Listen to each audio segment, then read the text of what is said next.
तो भाई लोग, बागेश्वर धाम सरकार जो है वो खेसारी लाल के जन्मदिन के दिन एक पोस्ट शेयर किया है, जो कि खेसारी लाल ने बागेश्वर धाम सरकार के पास गए थे चरणों में वो छूने के लिए। तो बागेश्वर धाम सरकार ने एक पोस्ट डालते हैं कुछ इस तरह से, आप लोग देख ही रहे होंगे।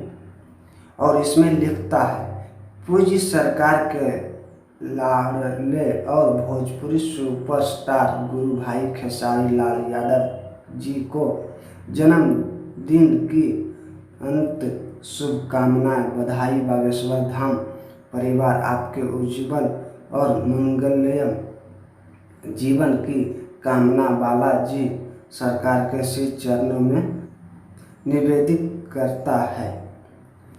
तो ये था बागेश्वर धाम सरकार का पोस्ट, जो कि खेसारी लाल के लिए किए थे, खेसारी लाल के जन्मदिन के ऊपर। चैनल पे अगर नए हैं तो चैनल को कर लीजिए सब्सक्राइब फिर से न्यू वीडियो देखने के लिए।